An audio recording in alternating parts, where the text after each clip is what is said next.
Bismillahirrahmanirrahim. Assalamualaikum warahmatullahi wabarakatuh. Waalaikumsalam.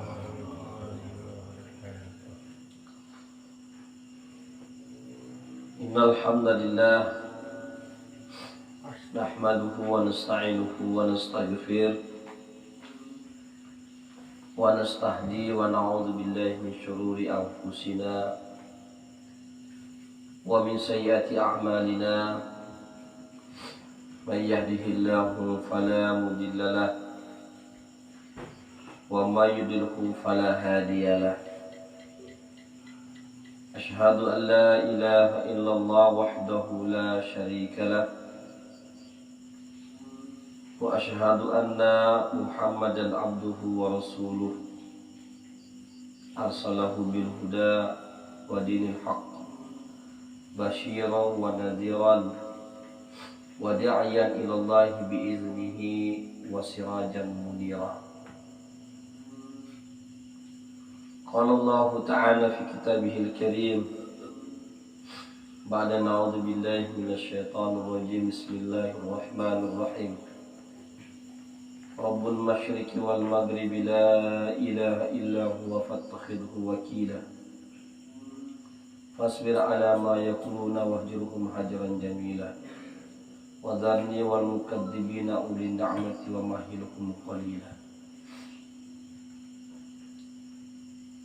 Waqala an-nabiy sallallahu alaihi wasallam kun fid dunya ka'annaka gharib aw 'abirus sabil aw kama qala an-nabiy sallallahu alaihi wasallam. Amma ba'du. Alhamdulillah, puji syukur senantiasa kita panjatkan kehadirat Allah Subhanahu wa Ta'ala yang telah menganugerahkan kepada kita begitu banyak kebaikan, begitu banyak nikmat, terutama pada kesempatan yang berbahagia ini kita diberikan Allah Subhanahu wa Ta'ala kenikmatan umur, sehingga kita masuk dan bisa masuk pada tahun 1445 Hijriah. Kita telah melewati 1 tahun Qamariyah dari 1444 Hijriah, kita masuk pada tahun 1445 Hijriah.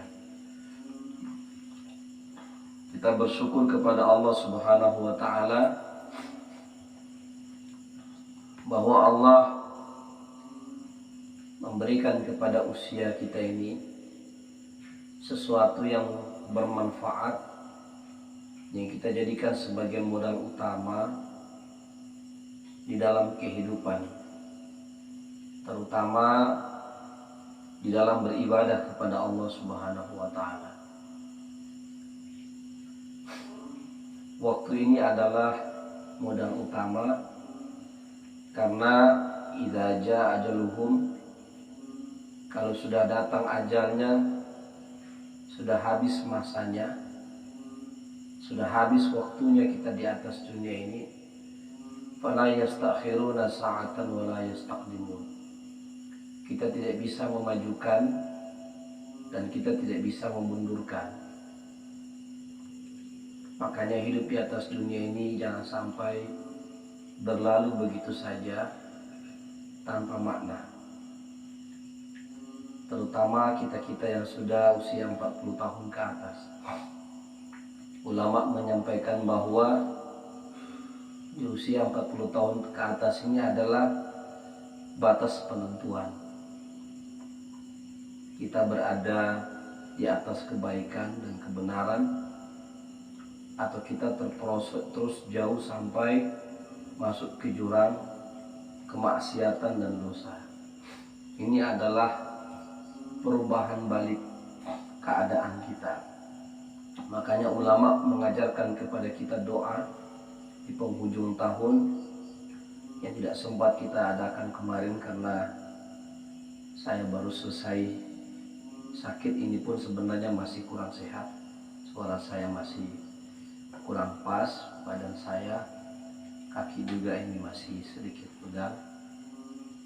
Kita minta kepada Allah, ya muhawwilal ahwal, wahai zat yang membolak-balikkan keadaan seseorang, membalikkan keadaan. Hawil halana ila ahsanil hal. Balikkanlah keadaanku kepada sesuatu keadaan yang terbaik dalam pandanganmu, dalam ridhamu, ya. Bisa jadi memang kita tidak punya apa-apa. Bisa jadi kita tidak memiliki apa-apa. Tetapi mungkin itu adalah yang terbaik yang Allah berikan kepada kita. Yang penting kita berhusnuzon kepada Allah dan senantiasa beribadah kepada Allah Subhanahu wa taala. Semoga itu adalah tanda bahwa Allah meridhoi sisa-sisa hidup kita yang diberikan. Dan tentunya kita harus memaknai peristiwa demi peristiwa yang berada di hadapan kita untuk kemudian kita jadikan sebagai pelajaran. Yaitu misalnya, bisa tidak diisi yang kosong biar tidak datang setan. Biasanya setan itu datang di ya, makanya saya sudah ajarkan kepada kita semuanya. Bisa ini kelakuannya setan itu biasanya masuk di celah-celah. Ya, ya, alhamdulillah. Saya jelaskan kemarin ya dalam pertemuan malam Selasa bahwa perbedaan antara halaqah sama majelis. Kalau halaqah itu kita melingkar, kalau majelis itu berhadap-hadapan. Kalau belajar itu berhadap-hadapan. Talaki dicontohkan oleh baginda Rasulullah dengan malaikat Jibril, berhadap-hadapan. Makanya kalau orang mau dikasih ijazah itu adabnya itu berhadap-hadapan. Ya. Ini kalau saya kasih ijazah kan saya minta di depan semuanya. Kan itu adabnya. Jadi kalau kalian semua mau ngasih ijazah seseorang, jangan dari balik samping. Itu tidak ada adab. Sebanyak di depan. Itu baru namanya memberikan ijazah. Itu contohnya yang dicontohkan oleh malaikat Jibril dengan baginda Rasulullah SAW. Assalamualaikum Masya Allah. Sila. Kami lanjut ya. Jadi bagaimana tadi itu ya? Waktu yang ada ini kita gunakan dengan sebaik-baiknya, karena kesempatan hidup di atas dunia ini sangat terbatas kan, ya. Oleh sebab itu, waktu-waktu yang berlalu di hadapan kita seperti Muharram ini kita jadikan sebagai momentum. Saya sedikit mau menjelaskan terkait dengan sebelum saya masuk pada kajian kitab Al-Hikam terkait dengan persoalan hijrah. Ya, berhijrah ini adalah syariat yang Nabi ajarkan dan Allah tuntun kepada kita. Ini adalah sunnah Rasulullah, ya, untuk kemudian kita amalkan. Di dalam Al-Quran Allah Subhanahu wa ta'ala berfirman, innal ladzina amanu wal ladzina hajaru wajahadu fi sabilillah ulaika yarjuna rahmat rabbih ulaika yarjuna rahmatullah wallahu ghafurur rahim. Sesungguhnya orang-orang yang beriman adalah mereka yang berhijrah dan berjihad di jalan Allah. Jadi ada dua hal yang dibawa beriringan dengan orang yang beriman. Iman, hijrah, sama jihad. Tiga poin ini. Ulaika yarjuna rahmatullah. Mereka itu adalah orang-orang yang berharap kepada rahmat Allah. Wallahu ghafurur rahim. Dan Allah Maha Pengampun lagi Maha Penyayang. Jadi umat Islam atau orang-orang yang beriman harus senantiasa melakukan tiga hal ini. Yang pertama, dia mesti beriman dan menguatkan imannya. Yang kedua, dia mesti berhijrah. Dan yang ketiga, dia mesti berjihad. Kalau begitu kita perang, Ustaz. Sebentar, saya belum selesai kajian. Saya akan jelaskan satu persatu. Supaya kita letakkan konteks ini pada tempatnya. Konsep ini pada tempatnya. Supaya kita jangan serampangan. Ya. Orang-orang yang beriman pasti akan melakukan hijrah. Hijrah ini diambil dari kata bahasa Arab hajara yuhajiru hijratan. Ya. Orang yang berhijrah disebut dengan muhajirun. Hijrah artinya adalah berpindah. Hijrah memiliki dua makna. Yang pertama adalah berpindah tempat. Yang kedua berpindah keadaan. Hijratul makan wa hijratul hal. Jadi ada dua hijrah. Berkaitan dengan hijrah tempat, ya kita sudah hijrah dari Jawa ke sini, dari Sulawesi ke sini, ya kita sudah hijrah dari mana-mana, dari Kalimantan ke sini, kita sudah hijrah tempat. Kenapa kita hijrah? Untuk mencari karunia Allah. Kita dipersilakan untuk mencari karunia Allah di atas muka bumi yang luas ini. Berhijrahlah. Ya, insya Allah mudah-mudahan bumi Allah ini luas untuk kita gapai rezekinya. Makanya orang-orang merantau, ada istilah merantau.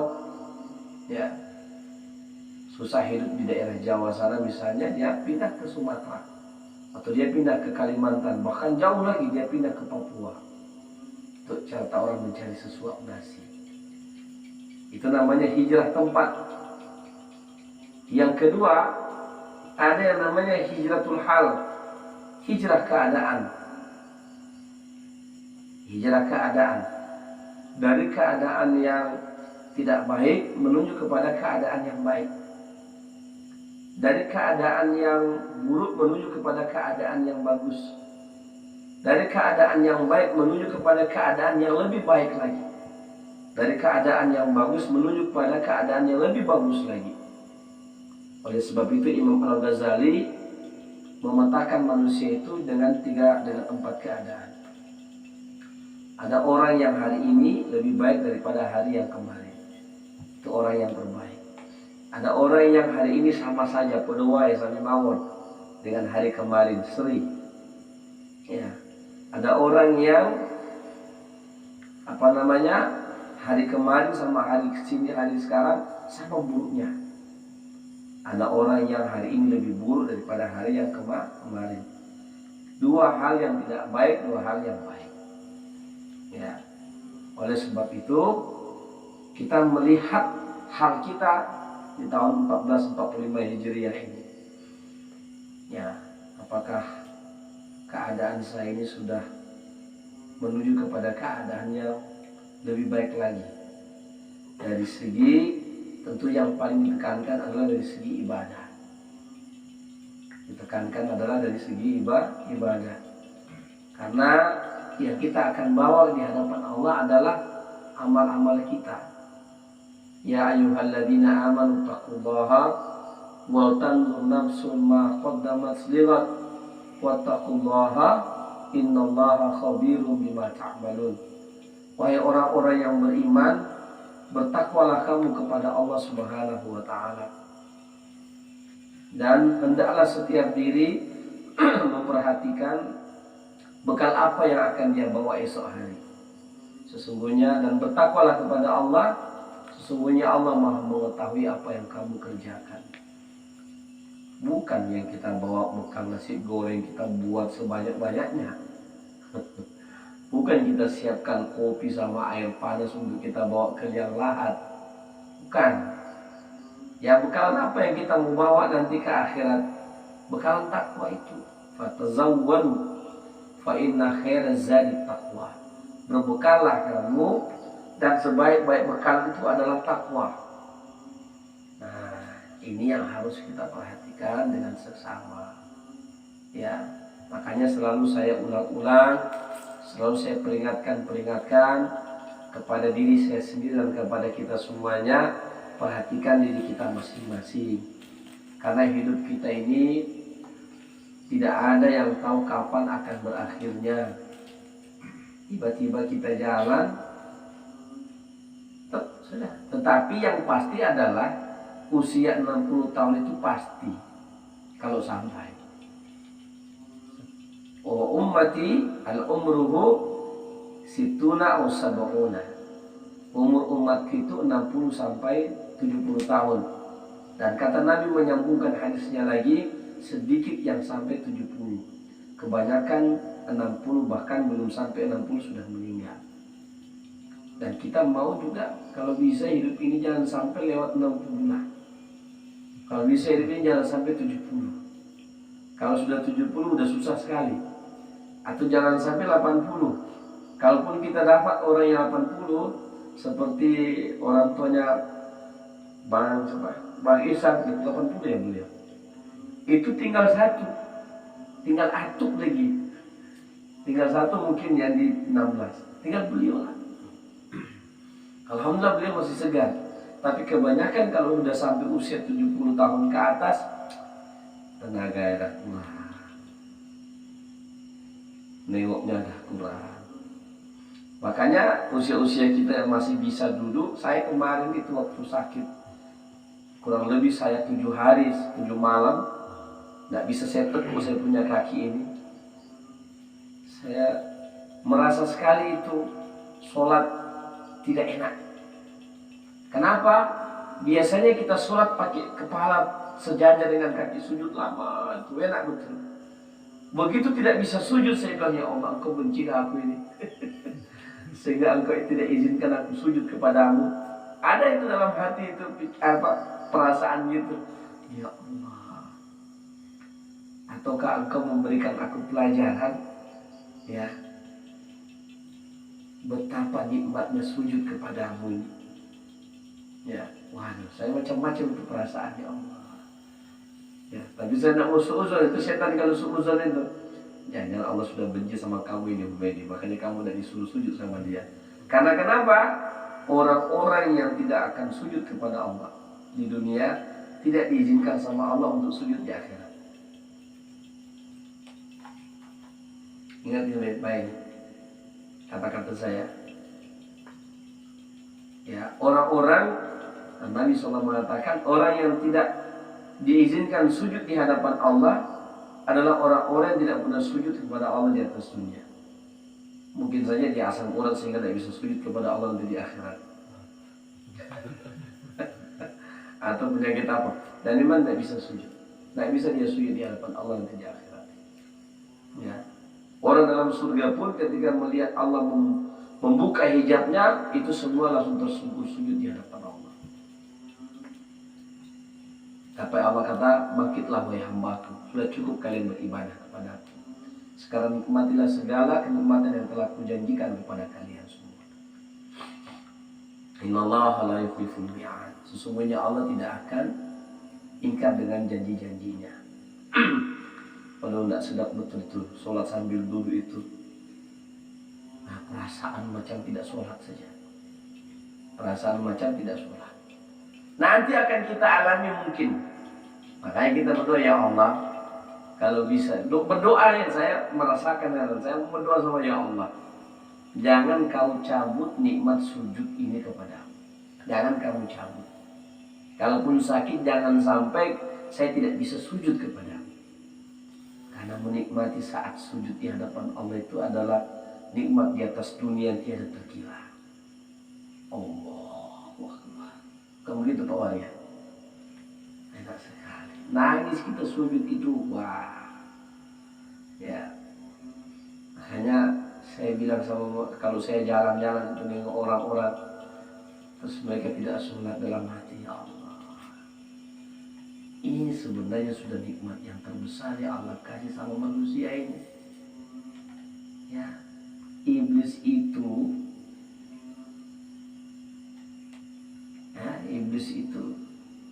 sebenarnya dia menyesal sekali tidak bisa sujud lagi kepada Allah, karena Allah sudah laknat dia. Padahal dia itu ahli sujud, ahli sujud dia.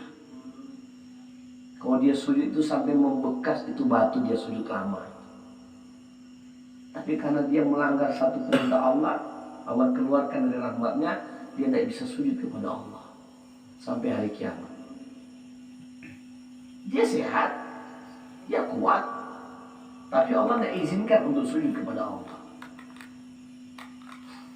Kita ini sehat, jangan sujud kita kepada Allah. Ya.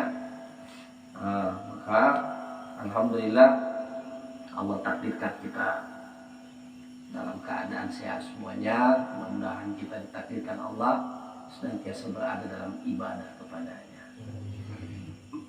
Wa qala Ibnu Athaillah As-Sakandari fi kitab Al-Hikam Al-Athaiyah fi bab rabi wa nahnu natawassalu bi Fatihah ila ruhi Syekh Ibnu Athaillah As-Sakandari. Al-Fatihah.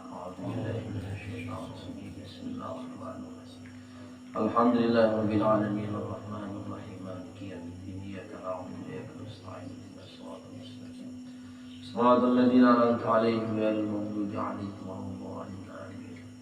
Bismillah. Sudah berapa kajian Bang Iman tidak ikut kajian kitab Al-Hikam? Sudah sampai bab 4. Aduh, sayang ya, tapi mudah-mudahan melalui melalui video bisa mengikuti perkembangan. Bab yang keempat, arih nafsaka minat tadbiri fama qama bihi ghairuka anka la takum bihi nafsika. Kata beliau, arih nafsaka minat tadbir, istirahatkan dirimu dari merencanakan mengurusi kehidupan dunia. Fama qama bihi ghairuka anka la takum bihi nafsika. Ya, maka apa saja yang telah ditetapkan oleh Allah atas dirimu, tidak perlu engkau turut campur kepadanya. Ini menarik sekali kata-kata beliau. Ya. Kama qama bihi ghairuka anka la takum bihi nafsika. Karena segala urusan yang telah ditetapkan bagimu berlaku, ya, untukmu, yang telah diatur oleh Allah, kamu jangan ikut campur. Ya. Kita coba untuk menjelaskan apa itu tadbir.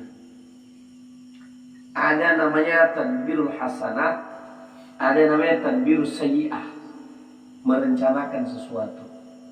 Saya besok mau beli tepung 10 kilo, mau beli ayam potong berapa kilo lagi. Ya, itu tadbir, itu merencanakan. Kita buat schedule, besok saya akan antar orang Singapura selama 3 hari, ya. Itu tadbir, merencanakan, ya. Besok saya akan begini. Jangan lupa ente katakan insya Allah. Karena kalau ente tidak katakan insya Allah, itu bahaya. Nanti akan datang syaitan di situ. Insya Allah. Itu aja masih dicela. Ulama mengatakan insya Allah bima sya Allah. Bima sya Allah bihaulihi wa quwwatihi. Ini saya ajarkan ini. Insya Allah bima sya Allah bihaulihi wa quwwatihi. Ya. Atas kehendak Allah dan apa yang telah ditetapkan oleh Allah, dengan halnya yang dibangun oleh Allah, yang direncanakan oleh Allah, dan kekuatan yang datang dari Allah. Karena kita tidak punya apa-apa di sana, kekuatan apapun. Kok bisa tiba-tiba gitu sakit? Kayak kemarin kan, saya suruh Bang Doyok untuk buatkan kandang ontal besi saya. Sudah direncanakan tiba-tiba dia sakit. Besoknya dia ngantar barang, dia sakit sampai 2 hari sudah absen, tak datang. Saya bilang baru saya mau kaji ini besoknya di masalah tadbir. Allah sudah ajarkan sama saya, kamu jangan merencanakan sesuatu tanpa kamu melibatkan Allah. Nanti kamu akan nyalahin siapa-siapa. Gara-gara dia nih, gara-gara sakit ini, gara-gara ini nih, gara-gara pola ini, gara-gara keadaan ini. Bahaya. Kita nyanti ruwet, kita pusing kepala. Ya. Makanya orang-orang terlalu banyak schedule itu capek dia. Ta'ab minat dunia, dia akan letih di dunia ini. Dia akan letih. Ya, dia akan letih. Ya. Tapi kalau yang direncanakan itu yang baik-baik, tidak apa-apa. Ya. Tapi kalau misalnya dia merencanakan yang baik terus gagal, tak usah disalahkan siapa-siapa. Memang sudah begitu takdir Allah berlaku. Ya kadang-kadang kita merencanakan sesuatu kemudian gagal, semua macam-macam yang kita sehingga naik emosi kita.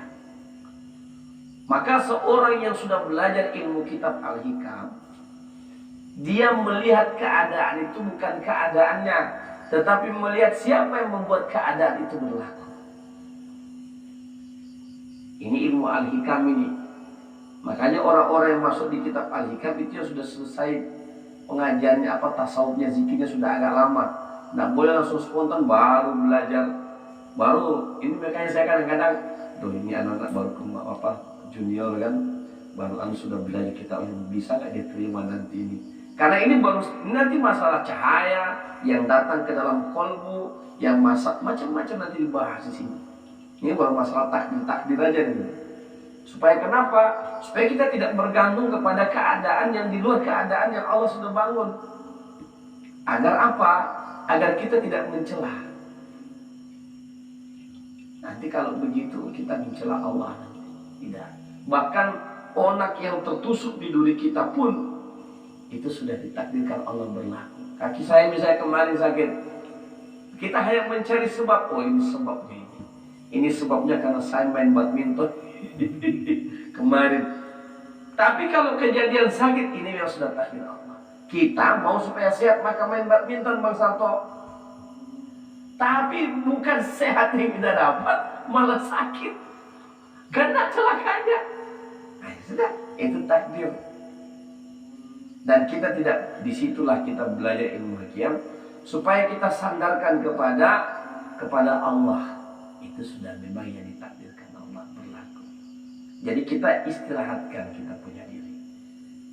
Ya, makanya itu saya bilang nanti kalau zikir sekali-sekali istirahatkan dirimu dengan dunia ini. Mau kau ada di situ pun, kalau tidak berlaku barang itu tidak akan terjadi. Kau pun tidak ada di situ, kalau barang itu terjadi. Ya, sekali-sekali istirahat dulu dengan kesibukan dunia ini. Ya, waktu kita tidur itu manfaatkanlah dengan sebaik-baiknya. Waktu kita sholat, misalnya sudah datang waktu sholat saja. Allah, tenangkan aja diri, tinggalkan aja dunia itu. Kenapa? Ada yang ngurus itu dunia. Kayak sekarang ini kan, kita di sini, anak bini di rumah. Itu silakan sepatu, tenangkan diri kita. Allah nanti yang ngurus, Allah nanti yang ngatur. Supaya kita tidak terlalu terbebani sekali. Ya, kita nanti menabrak itu semuanya, merencanakan ini dan itu. Saya merencanakan misalnya untuk anak-anak kita, monggo silakan merencanakan yang baik-baik itu. Tapi jangan lupa sandarkan semuanya kepada Allah.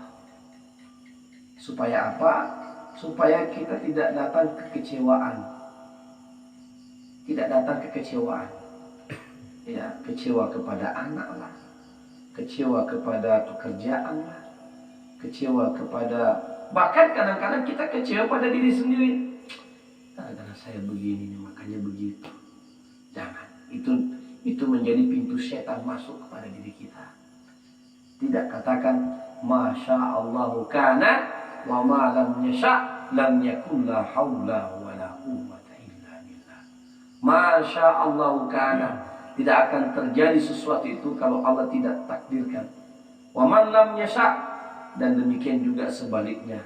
Lam yakun la haula wa la quwwata illa billah. Nah, aman kita.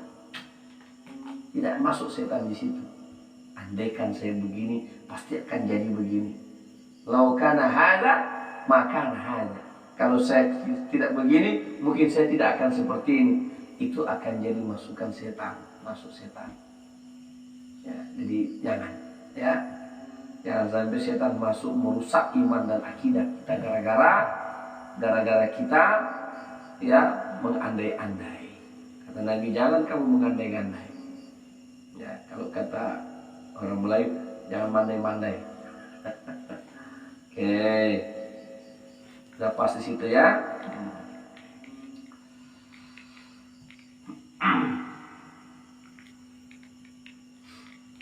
Jadi sekali-sekali kita mesti istirahat. Hikmah di atas ditujukan sebagai peringatan bagi para muridin, bagi para murid. Karena biasanya apabila seorang murid sedang menghadap Tuhannya dan sibuk dengan zikir-zikir dan ibadah-ibadahnya, seluruh sebab penghidupan duniawi akan terputus darinya. Kayak misalnya kita waktu suluk. Waktu suluk kan kita tinggalkan betul dunia. Ya, sama waktu kita tidur.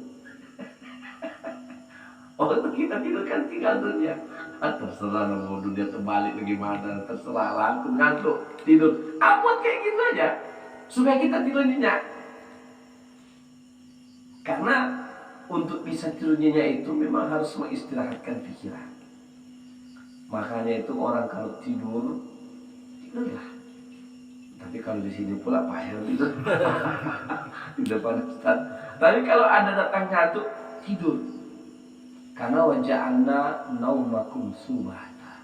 Allah menjadikan tidurmu itu untuk kamu bisa istirahat.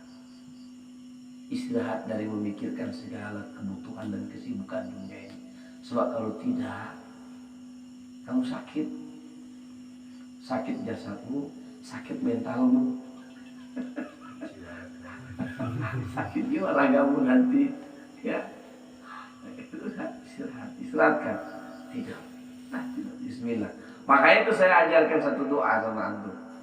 Allahumma aslamtu nafsi ilaika wa wajjahtu wajhi ilaika wa alja'tu dhuhri ilaika raghbatan wa rahbatan la malja'a minka illa ilaika amantu bi kitabika alladzi anzalta wa nabiyyuka alladzi arsalta. Itu doa sebelum tidur. Intinya waktu tidur itu kita bilang, kita rebahan, ya Allah, aku hadapkan wajahku kepadamu ketika aku sholat sama dengan ketika aku tidur. Supaya ketika kita tidur kita dianggap sholat. Ya Allah, aku sandarkan punggungku ini kepadamu supaya kita kembali diberikan kesehatan. Ya Allah, aku serahkan semua urusanku ini kepadamu. Nah, selesai. Tidur kita nyenyak. Nggak usah pikir-pikir yang lagi. Tapi Ustaz, sudah baca doa muncul juga itu barang. Ini proposal tembus lah ini. Pak anggota dewan kok nggak jawab-jawab. Ya ada saja. Nah sudah, ya caranya. Nabi sudah ajarkan kayak begitu. Seluruh sebab-sebab penghidupan duniawi akan terputus darinya. Sebab-sebab kayak misalnya Pak Waria jualan bakso. Begitu di sini terputus urusan bakso. Tapi Alhamdulillah itu jalan. Saat itulah setan datang dan mulai membisikinya, mengiming-imingnya dengan berbagai hal yang sebagian besarnya tidak akan pernah terwujud. Biasanya begitu. Kalau udah suluk tuh, kalau 3 hari aja sudah kayak gini tuh. Macam mana 40 hari? Gimana binimu nanti diambil orang enggak tuh?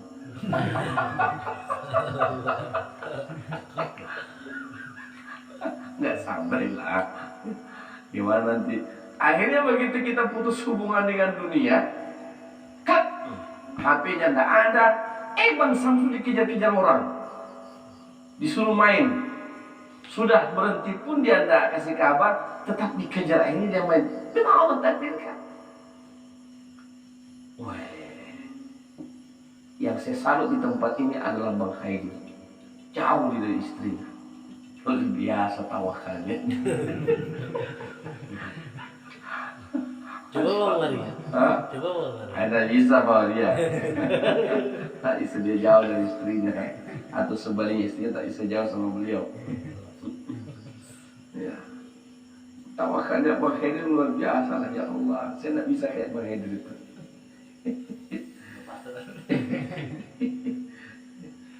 Bisikan setan itu kemudian akan membuat si murid lalai, bahkan meninggalkan kebiasaan zikir dan ibadah. Ini yang dikhawatirkan. Ya. Nah itu sering terjadi sih. Sering terjadi.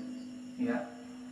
Karena terlalu dengan sebuah cita-cita. Bukan optimis apa namanya itu. Ambisi dengan sesuatu, tidak membersamakan Allah dalam hal itu, maka Allah cerai beraikan urusannya, dan dia pun juga semakin jauh dari Allah. Allah cerai beraikan urusannya, dan dia pun juga semakin jauh dari Allah. Ya, maka sebelum kita dibuat Allah tertunduk-tunduk betul, jangan sampai pula terjadi begitu. Allah itu kalau dia mau kohan dia buat, ya ada saatnya itu. Begitu dia di atas viral misalnya kan, viral nih, oh dikasih tumbang sama Allah sekali, zap, jatuh, dihina lah, ngapa lah segala macam, ketangkap lah. Masya Allah, mudah bagi Allah, gampang sekali bagi Allah. Ya, maka itu sandarkan sama Allah semuanya. Bahkan dia bisa saja meninggalkan kebiasaan berzikir kepada Allah. Ini sudah udah dijelaskan sama Ibnu Athaillah. Ya, makanya saya buat 1 minggu itu 2 kali. Saya ngerti semuanya sibuk dengan kegiatan pekerjaan. Ada yang Ustaz, saya mungkin 1 minggu sekali lah bisa hadir malam Jumat. Apa? Arif nafsaka, ya, minat tadbir, istirahatkan dulu pikiran dan jasad manimu itu dengan urusan duniamu. Bagi waktumu. Ada yang minta itu Ustaz, nanti saya boleh saya ikut? Boleh. Ustaz, nanti kalau sudah bulan terang saya boleh aktif lagi Ustaz? Boleh? Boleh.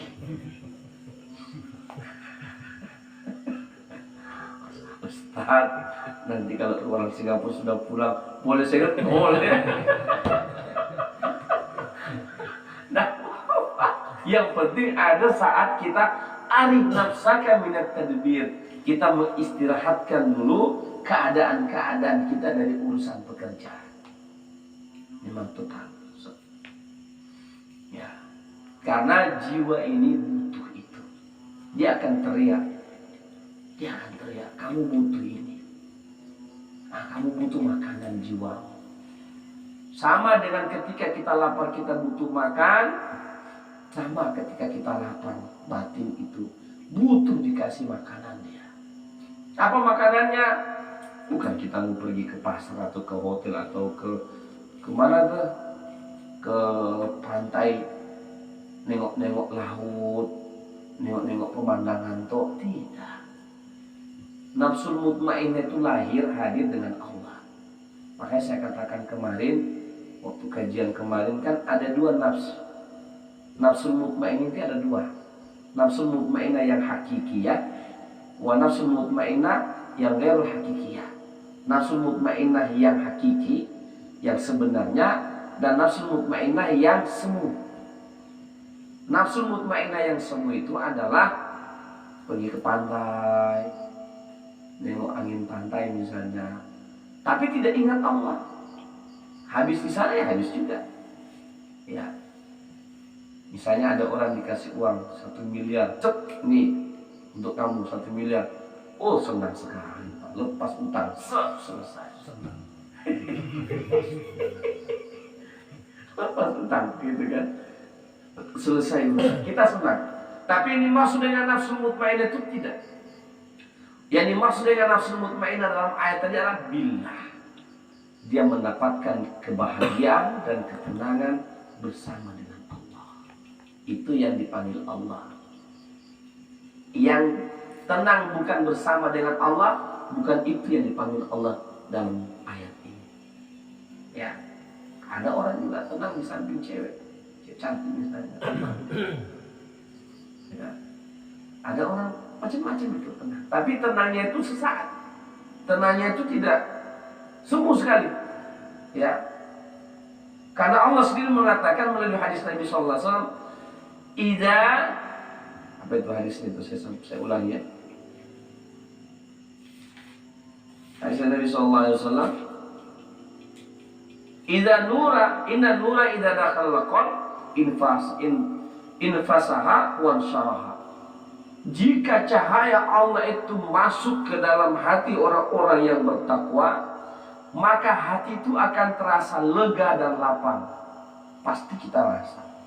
Oh, kita dalam keadaan suntuk, kita ambil tasbih sejadah, kita zikir. Allah, lapang Pak. Itu namanya Allah sudah tembakkan cahaya ke dalam kalbu kita. Lega rasanya, lapang. Kalau di pantai kita nengok pantai, lega dan lapang enggak? Beda rasanya. Beda Pak. Ya memang bahagia, tapi beda rasanya. Beda. Ada orang yang lari dengan mabuk-mabukan. Beda rasanya. Habis selesai mabuk, pusing lagi dia. Mabuk lagi, pusing lagi. Ya. Macam-macam pelarian orang. Ya. Tapi kalau mau yang hakiki, kepada Allah Subhanahu wa taala. Fa ina tadhamun, mau lari ke mana kalian? Ya. Maka tips untuk menghindari hal itu adalah banyak berzikir dan riyadhah atau olah jiwa. Dengan zikir dan riyadhah, seorang murid akan dijauhi dari setan dan terhindar dari kesibukan menyusun rencana ini dan itu yang membuatnya letih. Ya.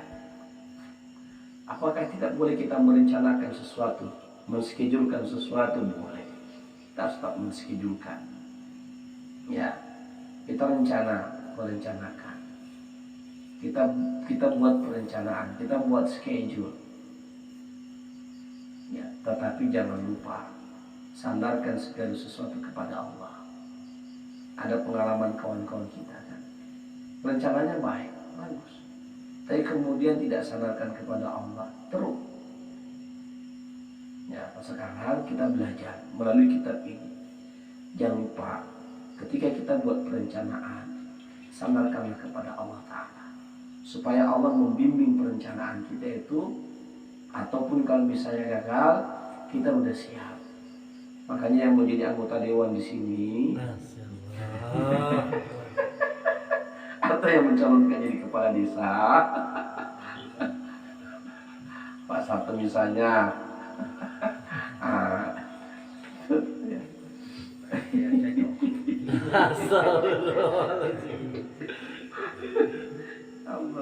Bang Maya kan calon kepala desa ada.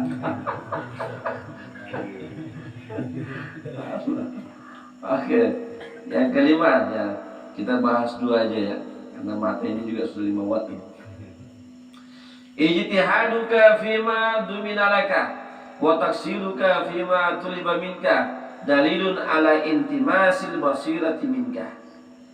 ijtihaduka fima dumina laka, kegigihanmu dalam mencari apa yang telah dijamin untukmu, wa taksiluka fima tuliba minka, dan kekuranganmu dalam melaksanakan apa yang diminta darimu, dalilun ala intimasil basirati minka, menjadi bukti butanya mata hatimu. Ya, kamu disuruh beribadah kepada Allah, tapi kamu itu membagi waktumu 80% kamu urusan dunia, 20% hanya urusan akhirat. Tiba kamu mau senang aja baru kamu mau sholat. Tiba kamu mau pengen aja baru kamu mau melakukan. Itu artinya kata beliau ini ya, itu artinya menjadi bukti butanya mata hati. Menjadi bukti. Ya.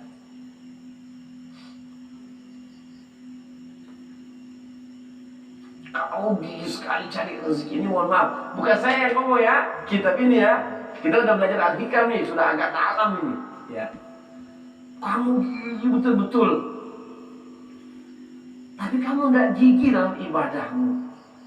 Kamu gigih kepada dunia, tapi kamu gigih tidak kepada, ini mohon maaf, kamu gigih kepada yang dia cipta, tapi kamu tidak gigih kepada yang mencipta barang itu. Bagaimana ceritanya? Kamu gigih mencari dunia, tapi dunia ini ada pemiliknya. Siapa? Yang mencipta Allah. Kok kebalik itu? Dia ngomong, kan saya. Saya hanya meneruskan apa yang dia bilang. Contoh, misalnya ini Pak Bupati, ini asisten, atau coba deh kita kasih contoh lah ya. Ini owner, pemilik perusahaan ya, pemilik perusahaan. Ya, kamu bersahabat betul melayani anak buahnya. Kamu apakah anak buahnya begini begono? Tapi owner ini kamu cuekin. Gimana bisa kamu bisa naik karir? Dia yang punya. Kenapa kamu tidak minta? Kenapa kamu tidak menghamba betul-betul kepada yang punya? Dunia ini kan dicipta, yang menciptakan Allah. Loh, kita betul-betul gigih sama yang dia cipta. Sementara yang mencipta tidak kita gigih kepadanya. Kan lucu. Ayo, ini analogi sederhananya.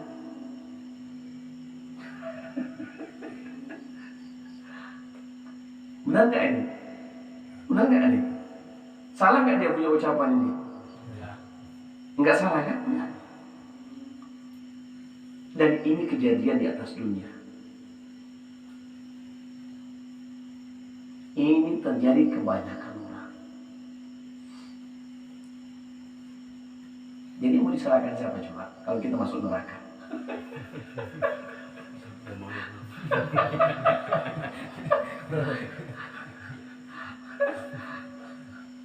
Saya yang punya dunia itu, saya yang punya akhirat itu, ya. Kok kamu tidak minta sama saya itu dunia itu? Malah kau minta pula sama penjaga Gunung Kawi.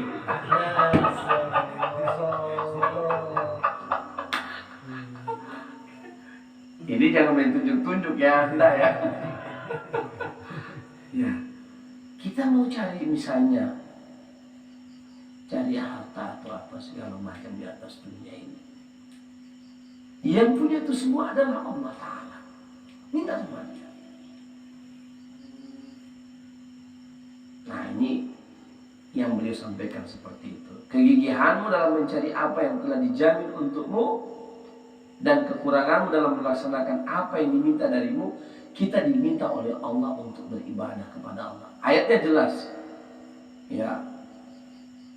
Wa'mur ahlaka bis-shalah wastabir 'alaiha. La nas'aluka rizqan, nahnu narzuquka wal 'aqibatu lit-taqwa. Perintahkanlah kepada ahli keluargamu untuk mereka menegakkan sholat dan bersabar melaksanakan sholat itu. La nas'aluka rizqan, kami tidak minta kamu membayar apa yang sudah kami berikan. Ya. Nahnu narzuquka, bahkan sebaliknya kami yang kasih kamu rezeki. Andai kita yang diminta Allah suruh balas, ini mata saja disuruh minta dikembalikan harga mata, tidak bisa kita bayar harga mata. Dengan mata ini kita bisa melihat dunia yang indah, kita bisa bekerja dengan baik, ya kita bisa mengetahui ya uang itu nominal 1.150.000, kita bisa tahu semuanya karena kita punya mata sempurna. Coba kau diambil, kita tahu kita jadi berapa nominalnya. Ya.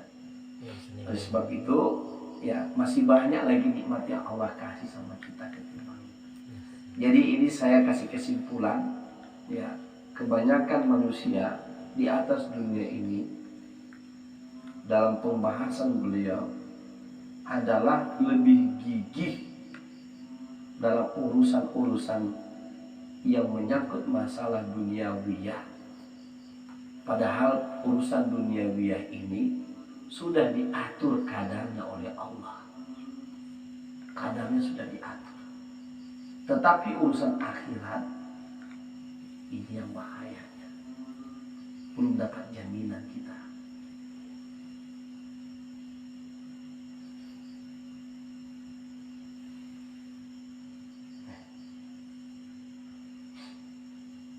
Dan dijamin. Makanya ada kisah cerita. Ini kisah cerita. Ini ceramahnya Ustaz masalah al-hikam buat kami jadi malas bekerja. Tidak, bukan itu maksudnya beliau ini. Ya, beliau melihat kebanyakan manusia, makanya dia kasih kita hati-hati. Ada kisah seorang majusi.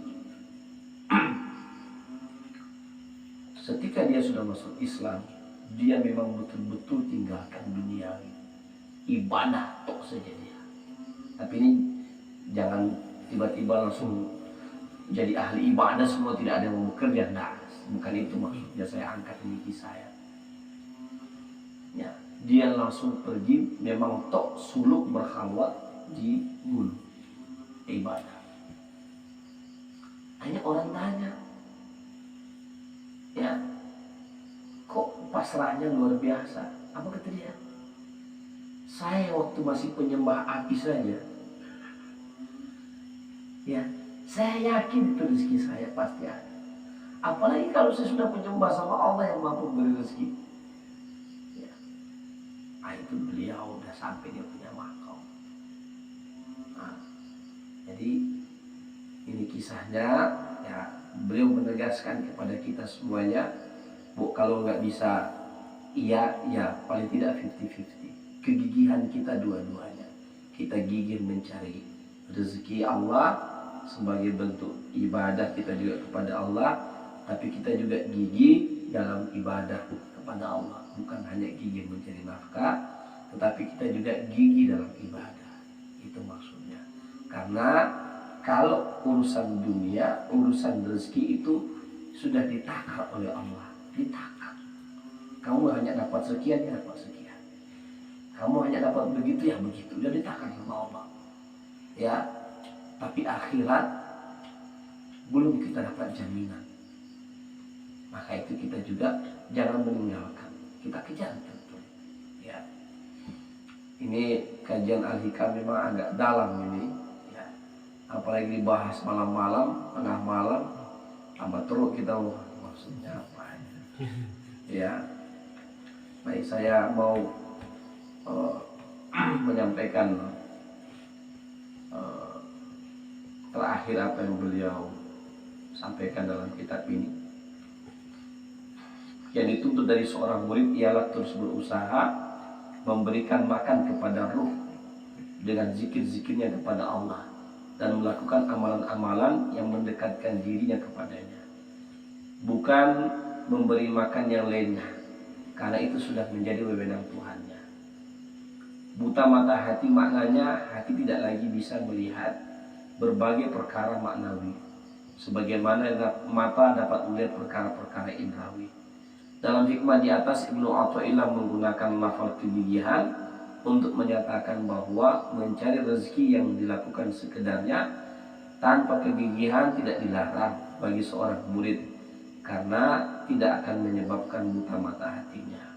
Maksudnya kalau dia masih dalam proses pembelajaran, misalnya gini ya, santri itu kan dia tidak dituntut untuk mencari nafkah, ya kan gitu. Ya, dia jangan pula mau berusaha mencari nafkah.